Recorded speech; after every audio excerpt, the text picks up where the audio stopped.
Hello friends, आज के इस वीडियो में दोस्तों हम लोग एसएससी एमटीएस 2023 में जो क्वेश्चन पूछा गया है उसको डिस्कस करेंगे। ये जो क्वेश्चन पेपर है दोस्तों, ये आपका 1 सितंबर 2023 का है। जो सेकंड शिफ्ट में क्वेश्चन पूछा गया था उसको अभी हम लोग डिस्कस करेंगे। तो ये प्रैक्टिस टाइप से है, तो देखिए आपका भी कितना सही बन रहा है, ये आपको जो है देखना है। तो चलिए एक एक करके जो पूरा क्वेश्चन 25 क्वेश्चन जीके का है उसको हम लोग इसको अभी डिस्कस करते हैं। तो पहला क्वेश्चन जो है उसको देखते हैं। निम्नलिखित में से किस राज्य ने 54 वर्षों के अंतराल के बाद 2023 में रियाद में संतोष ट्रॉफी जीती? तो ये करंट अफेयर्स है, तो इसका जो सही उत्तर होगा कर्नाटक होगा। ठीक है, कर्नाटक ने जीती थी। तो करंट अफेयर्स तो ये तो आपको उस टाइम का है। चलिए, संतोष ट्रॉफी जो है फुटबॉल से संबंधित है। अगला क्वेश्चन है, अप्रैल 2023 में तमिलनाडु ने निम्नलिखित में से किस पर प्रतिबंध लगाने वाला एक विधेयक पारित किया था? तो ये भी करंट अफेयर्स है। तो ऑनलाइन जुआ में जो है प्रतिबंध लगाने के लिए तमिलनाडु ने 2023 में एक बिल पारित किया था। अगला देखिए, ये जो साइंस से संबंधित क्वेश्चन है तीसरा नंबर का, ये शुद्ध गतिक श्यानता की गॉस इकाई क्या होती है? तो ये साइंस में थोड़ा सा हार्ड है, बट ऑप्शन से ये क्वेश्चन बन सकता है। ऑप्शन है स्टोक्स, एम्पियर, जूल या फिर डार्सी। तो इसमें देखिए एम्पियर जो है ये क्या है? विद्युत धारा का है मात्रक। जूल हो गया, ये आपका जो है ऊर्जा का मात्रक है। तो इसका सही उत्तर होगा ऑप्शन 1 होगा स्टोक्स। डार्सी ये आपका जो पारगम्यता का मात्रक होता है, पारगम्यता। तो ये जो है आपका हो गया। अगला हम लोग देखते हैं, जो चौथा नंबर का क्वेश्चन है सेंसस से संबंधित सवाल है। भारत की जनगणना 2011 के अनुसार निम्नलिखित में से किस राज्य की साक्षरता दर सबसे कम है? त्रिपुरा, गोवा, केरल या फिर मिजोरम। तो इसका जो सही उत्तर क्या होगा? ऑप्शन 1 त्रिपुरा होगा। केरल सबसे ज़्यादा साक्षर राज्य है। मिजोरम तो हम लोग जानते हैं अभी जो है सबसे पहला जो है राज्य बन गया पूर्ण साक्षर राज्य। तो इसका सही उत्तर ऑप्शन 1 होगा। अगला प्रश्न देखते हैं, ये हिस्ट्री से संबंधित है। मित्र मेला डैश द्वारा स्थापित एक क्रांतिकारी संगठन था। किसने स्थापित किया था? खुदीराम बोस, भूपेंद्र नाथ बोस, विनायक सावरकर या फिर शिशिर कुमार बोस। तो इसका जो सही उत्तर होगा, मित्र मेला जो है विनायक सावरकर या फिर बीडी सावरकर बोलते हैं। तो ये ऑप्शन 3 इसका सही उत्तर हो गया। छठा नंबर का सवाल है, बंगाल के निम्नलिखित में से किस स्वतंत्रता सेनानी वकीलों में से किससे देशबंधु के नाम से जाना जाता है? ठीक है, देशबंधु के नाम से सतीश रंजन दास, दुर्गा मोहन दास, बिपिन चंद्रपाल या फिर चित्तरंजन दास। तो सही उत्तर इसका क्या होगा? ऑप्शन 4 चित्तरंजन दास। इन्होंने जो है जेल में हड़ताल किया था, 63 दिन तक हड़ताल करने के बाद जो है जेल में ही इनकी मृत्यु हो गई थी, और इन्हें जो है देशबंधु के नाम से जाना जाता है। अगला प्रश्न देखते हैं, 7वां नंबर का। ये आपका जो है इकोनॉमिक्स से संबंधित सवाल है। निम्नलिखित में से कौन अंतरण अदायगियों को सर्वोत्तम से परिभाषित करता है? ठीक है, ट्रांसफर पेमेंट्स कौन सा होता है? तो ऐसा पेमेंट्स दोस्तों जिसमें जो है सरकार मान लीजिए फ्री में मुफ्त में दे रही है, तो उसको हम लोग ट्रांसफर पेमेंट्स बोलते हैं। तो इसका जैसे ऑप्शन 3 देखिए सही उत्तर है, बिना किसी संगत वस्तुओं या सेवाओं के उत्पादन के सरकार द्वारा व्यक्ति को किया गया भुगतान। ठीक है, कोई मतलब सेवा या वस्तु का उत्पादन नहीं किया है, ऐसे ही फ्री में फोकट में दिया है, तो उसको हम लोग ट्रांसफर पेमेंट्स बोलते हैं। तो ये आपका जो सही उत्तर ऑप्शन 3 हो गया। 8वां नंबर का सवाल है कि red earth and pouring rain A novel है, तो ये किसके इसका लेखक कौन है? ऑप्शंस देखिए, अश्विन सांघी, विक्रम चंद्रा, शशि थरूर या फिर रस्किन बॉन्ड। तो सही उत्तर क्या होगा इसका? ऑप्शन 2 होगा आपका विक्रम चंद्रा। ठीक है, ये हो गया आपका उत्तर इसका। अगला हम लोग देखते हैं, जो 9th नंबर का सवाल है। ये देखिए, इसमें पूछा गया है, निम्नलिखित में से किस राज्य में दिन और रात के तापमान में लगभग कोई अंतर नहीं होता? दिन और रात का तापमान में। राजस्थान, केरल, बिहार या फिर पंजाब। तो सही उत्तर होगा राजस्थान, क्योंकि हम लोग जानते हैं राजस्थान में क्या होता है कि जितना भी दिन में जो तापमान आता है सूर्य के किरण के द्वारा उसको ऑब्जर्व किया जाता है अधिक से अधिक, इसलिए दिन में जो है तापमान बहुत ज़्यादा हो जाता है, जबकि रात को वही जो ऑब्जर्व किया हुआ तापमान होता है उसको फिर बाहर जो है अंतरिक्ष में भेज दिया जाता है, कोई रुकावट नहीं होता है, इसलिए रात में जो है बहुत ज़्यादा ठंडी भी हो जाती है। तो ऑप्शन 1 जो है इसका सही उत्तर हो गया। अगला प्रश्न देखते हैं 10वां नंबर का। तो दोस्तों, अगर आप इस चैनल में नए हैं तो चैनल को सब्सक्राइब भी कर लीजिएगा, और वीडियो पसंद आ रहा होगा तो वीडियो को लाइक भी कीजिएगा। कमेंट करके भी बताइए आप लोग कैसा लग रहा है। 10वां नंबर का सवाल है, किस अभिनय का संबंध वेशभूषा, आभूषण, चेहरे के श्रृंगार आदि के उपयोग से है? तो इसका सही उत्तर होगा आहार्य अभिनय। ये थोड़ा सा हार्ड टाइप से, इतना जो कोई पढ़ता नहीं है। अगला देखिए 11वां नंबर का क्वेश्चन है, भारत के संविधान के अनुच्छेद 29, 30 किससे संबंधित है? ये इजी टाइप से है सवाल। पहला है सांस्कृतिक एवं शैक्षणिक अधिकार, दूसरा है स्वतंत्रता का अधिकार, तीसरा है धार्मिक स्वतंत्रता या फिर चौथा है समानता का अधिकार। तो इसका सही उत्तर क्या होगा दोस्तों, आप लोग बता सकते हैं। इसमें अगर देखें दोस्तों, इसका जो सही उत्तर होगा ऑप्शन 1 होगा। ठीक है, ऑप्शन 1 इसका सही उत्तर होगा 29 से 30 में। स्वतंत्रता का अधिकार देखें तो ये क्या है, 19 से आपका 22 तक है। धार्मिक स्वतंत्रता का अधिकार 25 से 28 तक है। और आपका समानता का अधिकार 14 से 18 तक है। तो ये आपको पूरा याद रखना है। अगला देखते हैं हम लोग 12 नंबर का जो सवाल है ये डांस से संबंधित है। वसुंधरा दोरास्वामी को किस नृत्य शैली के लिए वर्ष 2019 का संगीत नाटक अकादमी पुरस्कार मिला? तो ये भरतनाट्यम डांस से संबंधित है। तो ऑप्शन 4 इसका सही उत्तर होगा।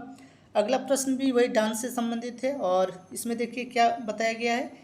नृत्यांगना पद्मा सुब्रमण्यम, अलारमेंट वल्ली, यामिनी कृष्णमूर्ति और अनीता रत्नम डैश की महान प्रतिपादक हैं। तो ये जो संबंधित व्यक्ति हैं ये सभी जो है भरतनाट्यम डांस से संबंधित है। तो ये नाम याद रखिएगा, क्वेश्चन जरूर आएगा एग्जाम में। 14 नंबर का क्वेश्चन है बृहदेश्वर मंदिर जो है किस राज्य में स्थित है? तमिलनाडु, कर्नाटक, केरल या फिर आंध्र प्रदेश? सही उत्तर इसका क्या होगा? ऑप्शन 3 तमिलनाडु। ठीक है, ये आपका जो द्रविड़ शैली में बना हुआ, चोल काल में बना हुआ मंदिर है। अगला फिर से देखिए इकोनॉमिक्स में दूसरा क्वेश्चन आया है। निम्नलिखित में से कौन सा सरकारी बजट में पूंजीगत प्राप्ति का एक उदाहरण है? कैपिटल रिसिप्ट कौन सा होता है?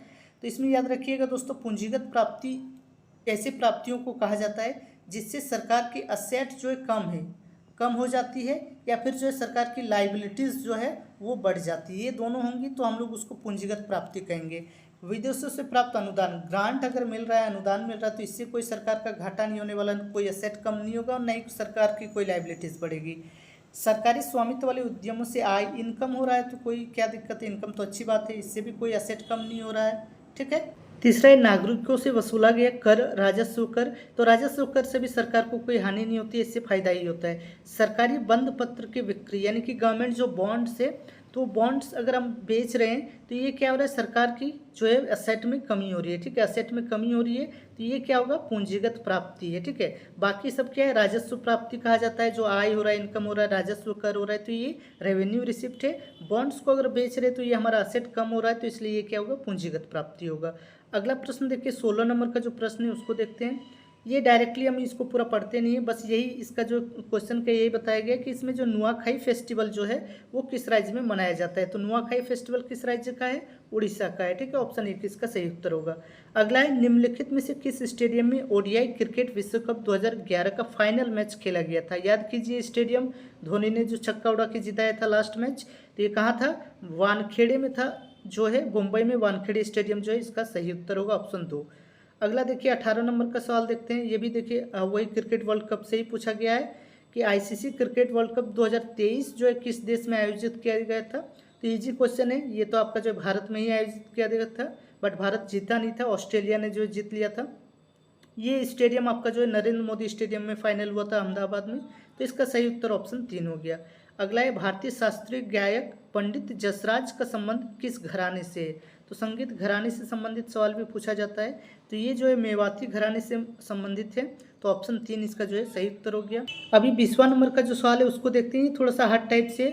8वें आवधिक श्रम बल सर्वेक्षण के अनुसार शहरी क्षेत्रों में महिलाओं के बीच जो बेरोजगारी दर जनवरी मार्च 2023 में घटकर डैश हो गई है। तो इतना कौन पढ़ता है भाई?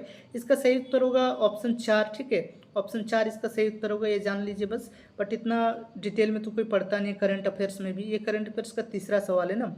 हाँ, तो 9.2% हो गया है। अगला देखिए 21 नंबर, ये आपका पॉलिटी से। भारत के संविधान के अनुच्छेद 129 निम्नलिखित में से कौन सा कथन सही है अनुच्छेद 129 के बारे में? तो इसका जो सही उत्तर होगा ऑप्शन 3। 129 में क्या कहा गया? अभिलेख न्यायालय का प्रावधान करता है। सर्वोच्च न्यायालय को अभिलेख न्यायालय का प्रावधान करता है, यानी कि जो भी सुप्रीम कोर्ट का डिसीजन होगा उसका रिकॉर्ड रखा जाएगा। ठीक है, रिकॉर्ड रखा जाएगा और जो निचली अदालत है वो उसको मानेंगे। ये आपका जो है आर्टिकल 129 में कहा गया। और अगर नहीं मानते हैं निचली अदालत तो उसके लिए अवमानना का केस जो है किया जा सकता है।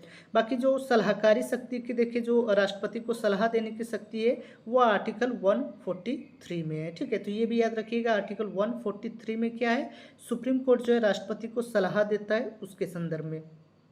अगला देखिए ये साइंस से, बायोलॉजी से संबंधित सवाल है। ये आपका जो है रॉबर्ट हुक ने कोशिका शब्द का प्रयोग किस वर्ष किया था? एनसीईआरटी में भी मिल जाएगा, लुसेंट में भी मिल जाएगा, हर जगह ये मिलेगा ही।